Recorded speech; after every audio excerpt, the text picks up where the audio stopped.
കേസിലെ 3 പ്രതികൾക്ക് ശിക്ഷ ഇളവ് അനുവദിക്കാൻ പിണറായി വിജയൻ നടത്തിയ കരുനീക്കം പ്രധാനമന്ത്രി നരേന്ദ്രമോദിയെയും ബി.ജെ.പിയെയും കേരളത്തിൽ അടിച്ചു തകർക്കാനുള്ള രാഷ്ട്രീയ കരുനീക്കമായിരുന്നു. 3 പ്രതികൾക്ക് ശിക്ഷ ഇളവ് നൽകി അതിന്റെ ഉത്തരവാദിത്തം നരേന്ദ്രമോദിയുടെ തലയിൽ കെട്ടിവെക്കാനായിരുന്നു ലക്ഷ്യമിട്ടിരുന്നത്. പിണറായിയുടെ ഓഫീസിലെ രാഷ്ട്രീയ കാര്യങ്ങൾ കൈകാര്യം ചെയ്യുന്ന പ്രമുഖന്റെ തലയിൽ ഉദിച്ച കുബുദ്ധിയായിരുന്നു ഇത്. സ്വാതന്ത്ര്യ ദിനത്തിന്റെ 75-ാം വാർഷികാഘോഷത്തിനോടനുബന്ധിച്ച് രാഷ്ട്രീയ തടവുകാരും ജീവപര്യന്തം ശിക്ഷിക്കപ്പെട്ടവരും അടക്കം 900 പേർക്ക് ശിക്ഷ ഇളവ് അനുവദിക്കാനുള്ള കേന്ദ്ര സർക്കാർ തീരുമാനത്തിന്റെ മറവിൽ ടി.പി. ചന്ദ്രശേഖരൻ വധക്കേസിലെ 3 പ്രതികൾക്ക് കൂടി ഇളവ് നൽകാനുള്ള പിണറായിയുടെ ശ്രമം ഇപ്പോൾ പൊളിഞ്ഞിരിക്കുകയാണ്. ആസാദി കി അമൃത് മഹോത്സവ് എന്ന പേരിലുള്ള കേന്ദ്ര തീരുമാന പ്രകാരമാണ് ശിക്ഷ ഇളവ് അനുവദിക്കുന്നത്. ഇതിന്റെ ഉത്തരവാദിത്തം കേന്ദ്രത്തിനാണെന്ന് പ്രചരിപ്പിച്ച് പ്രതികളെ രക്ഷിച്ച് ബി.ജെ.പി ആണ് ചെയ്തതെന്ന് വരുത്തി തീർക്കാനായിരുന്നു CPM ലക്ഷ്യം വെച്ചിരുന്നത്.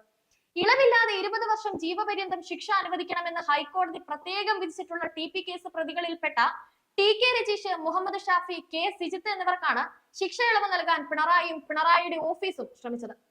കണ്ണൂർ സെൻട്രൽ ജയിലിലെ തടവുകാർക്ക് ശിക്ഷ ഇളവ് നൽകാനായി തയ്യാറാക്കിയ 56 പ്രതികളുടെ പട്ടികയിൽ ടി.പി. കേസ് പ്രതികളെ കൂടി ഇതിനായി ലിസ്റ്റിൽ ഉൾപ്പെടുത്തുകയായിരുന്നു. ശിക്ഷ ഇളവിന് മുന്നോടിയായി പ്രതികളുടെ പോലീസ് റിപ്പോർട്ട് ആവശ്യപ്പെട്ട് Kannur central jail superintendent city പോലീസിന് നൽകിയ കത്ത് പുറത്തായതോടെയാണ് കരുനീക്കം പൊളിയുന്നത്.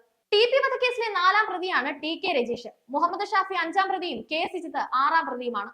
ജൂൺ 13-ന് കണ്ണൂർ സെൻട്രൽ ജയിലിൽ സൂപ്രണ്ട് സിറ്റി പോലീസ് കമ്മീഷണർക്ക് അയച്ച കത്തിലാണ് ഇവരുടെ പേരുകളും നൽകുന്നത്. ആഭ്യന്തര നിയമ സെക്രട്ടറിമാർ, ജയിൽ മേധാവി എന്നിവരടങ്ങിയ സമിതിയാണ് ഇതിനായി സർക്കാരിന് ശുപാർശ നൽകുന്നത്. കണ്ണൂർ സെൻട്രൽ ജയിലിലെ 368 പേരടക്കം 1300 തടവുകാർക്ക് ഇളവ് നൽകാനായിരുന്നു ആദ്യ ശുപാർശ. ഇത് പിന്നീട് 900 വെട്ടി ചുരുക്കുകയായിരുന്നു.